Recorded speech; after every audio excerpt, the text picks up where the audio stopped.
I want to start this video off by saying, first off, was it like right here? It's like 4 p.m. right now, and so it looks like God's coming in through my windows. Don't really mind that. I just kind of got bored and figured I'd do something. But yeah, Jesus Christ is currently entering my door or entering my windows right now. So if it looks like that, it's because it is. Um, but yeah, just wanted to address the lighting issue a little bit. It looks bad, but bear with me. Hopefully do a bit of editing on top of this video just to make sure that we can actually make it look good. But nonetheless, I forgot to really talk a lot about the Texans and kind of how they played against the Cowboys. My first takeaway for anything is that it was a must win. The game was a must win. The game was a win. That's always a good combination, right? The last time I, had a reaction to this team was when they played the Lions. I'm not too sure, but it was a bad loss. No, the Jets. This one was the Jets. Bad loss. And pretty much after that, I didn't make a video on the Lions just because I kind of figured they were gonna lose to the Lions. Now, the fashion in which they did was very, very disheartening and very sad. But I kind of figured they would, right? I kind of figured that much. And, going into this next week, the Cowboys suck. And, they got injured even more throughout that game. So, I mean, prayers up to anybody that the Cowboys in. It's some rough times right now, man. It's bad. And, yeah, pretty much this team, it was a must win. And the good news, they ended up winning. I'm still not convinced, though. If we pull up CJ Stroud's stats, they were very okay, but I think that the stat line it does a good enough job showing you that he just couldn't find the end zone again. I think the run game hasn't been an issue, really. I don't think it has, and I think Joe Mixon kind of proved that with going over 100 yards again. I think in 5 of his 6 games he's gone over 100. So the guy's a beast, even with a bad O-line. But I really think all the talk about them getting a second half touchdown, my nerves don't really get eased at all because it wasn't a passing touchdown. We don't have struggles running the ball. And I mean, you look at Joe Mixon's performance too. The guy is just insane. And the stats show it too. The yards per carry and all that, it's high. But when you pair that with an O-line who has a rating of like 28th in the league for run blocking and this amount of production, Joe Mixon is on a tear. Absolutely is on a tear. Nothing more you can say about it. But he still didn't get in the end zone for a passing touchdown. And I think it makes me a bit more worried that he didn't get in the end zone via a passing touchdown at all against the Cowboys, which is one of the worst defenses, at least secondary wise, in football.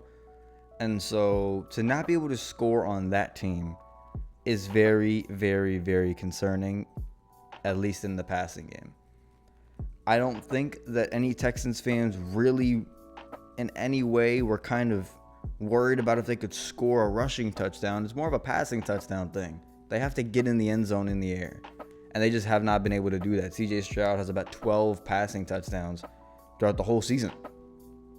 And I mean, it's not his fault.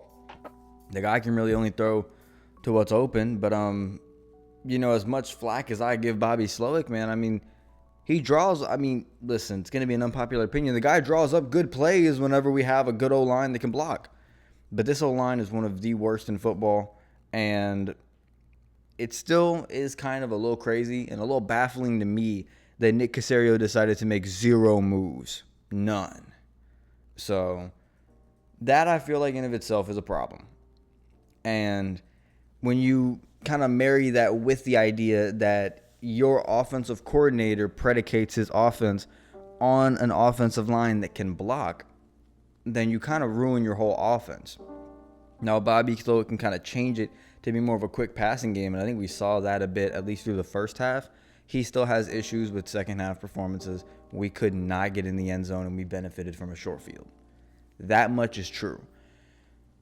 But regardless of how much adjustments he might need to do, we need to start taking guys out, and I'm talking about Drew Scruggs. He needs to come out of the lineup. We cannot continue to roll Drew Scruggs out there. He has been one of the worst O-linemen. We identified it. Drew Scruggs and Kenyon Green was the problem. Drew Scruggs is still in the game. Kenyon Green is not, obviously, because he's hurt. But, I mean, damn, man. When are we going to take him out? There's got to be something. There's got to be a come to Jesus moment where we're like, wow, these two young guys really suck at football. And we have a couple guys that we claimed off waivers and stuff like that. I saw people throwing the idea, and I think even I did in the last video, putting Titus at left guard. Don't do that. Please don't do that. He's actually been a pretty good left tackle, or right tackle, for what it's worth. He's actually been a pretty good right tackle. But your center in Jared Patterson is playing average football. Yes, right? Like, that's what we needed. We needed an average center. We have one. We need to find an average left guard. If we can just put Shaq Mason is average. If we can put 3 average people in the interior O-line, we're going to benefit a lot from it. I would like for somebody to really, really challenge Drew Scruggs for the position. I didn't think Kendrick Green blocked too bad when he played, but maybe it's time to give him some reps in practice, see who really is beating him out. Now, maybe they are, but once the O-line really figures it out, and hopefully 3 straight weeks of continuity in the O-line is going to be better. But until they can do that, I think the offense is going to continue to look like this. I don't think this is a C.J. Stroud problem. I don't think this is a Nico Collins injury problem. I don't think it's anything. I think as soon as we can start blocking, we're going to be a lot better.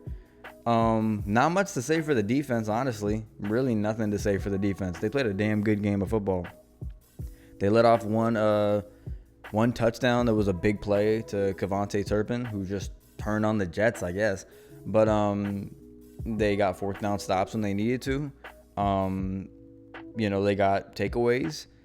They should have had more. Derek Stingley in of himself should have had about 3 picks this game, and Kalen Bullock should have had a pick. Cooper Rush probably should have finished the game with closer to 3 to 4 picks.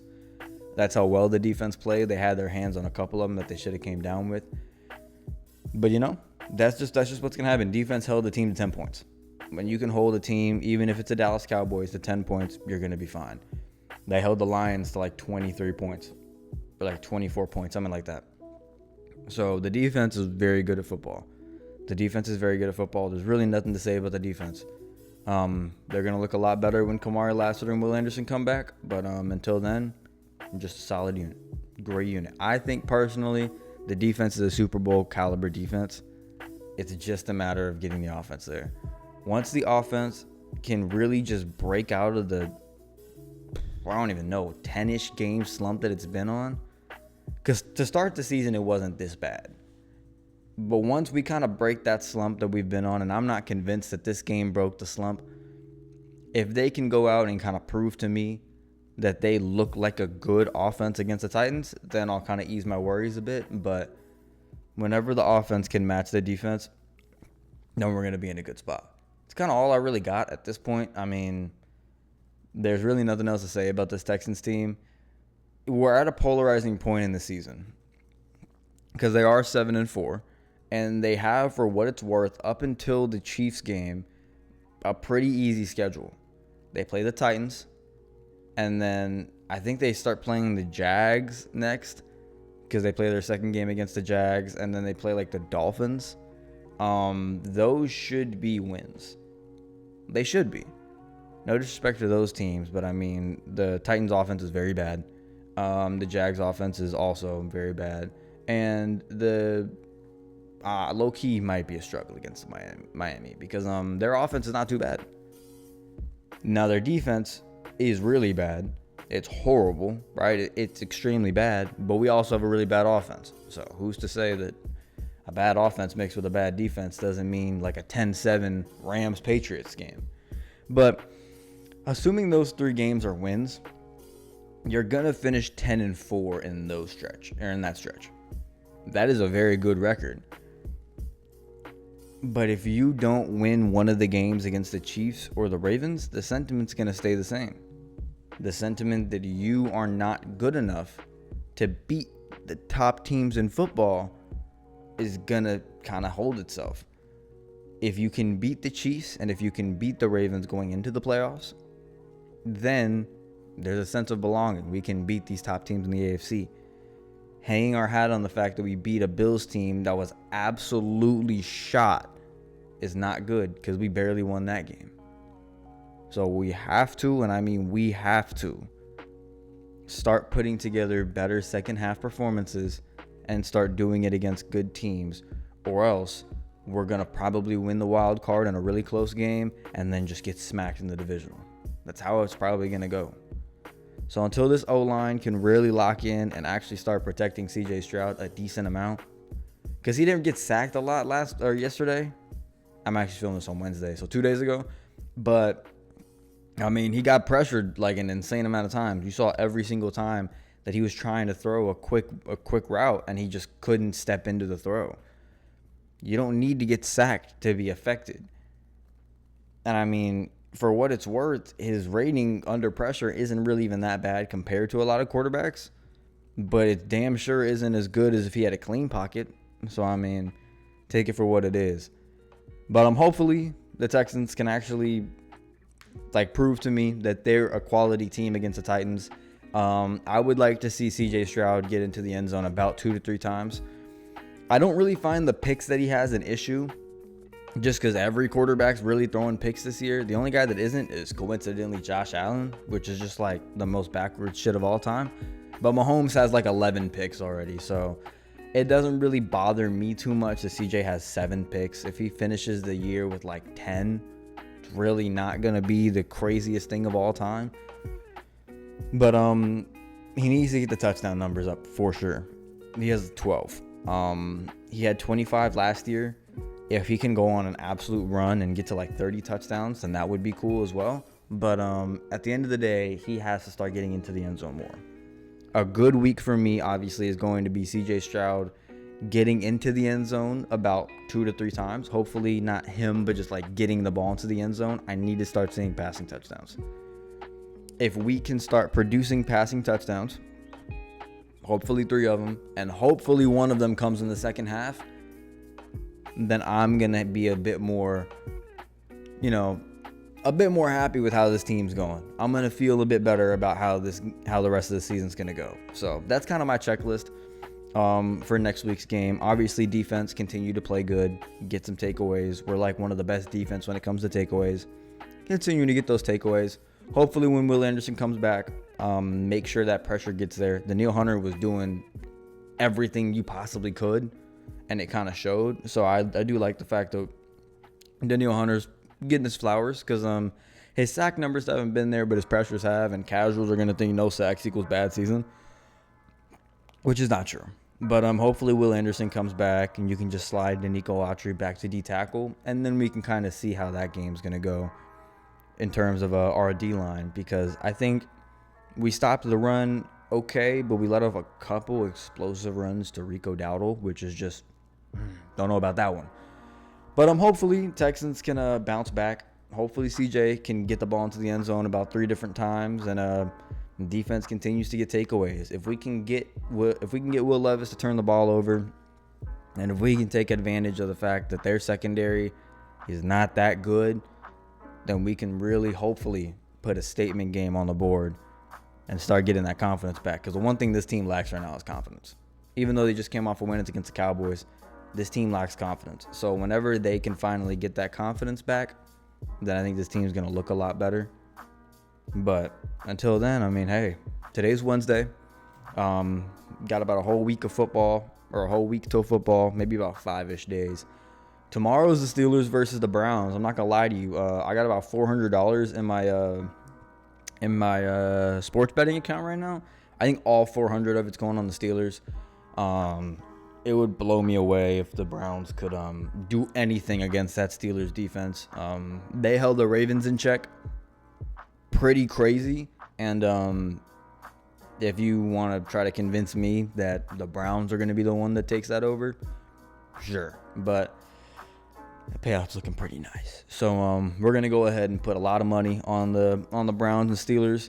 This video is probably gonna come out either tomorrow, which would be the day of the game on Thursday, or just today, right before the game. So I guess it's just perfect time for people to laugh at me if the Browns win. But assuming they don't, young man's gonna cash out at about $700. That doesn't matter. That's it for the Texans.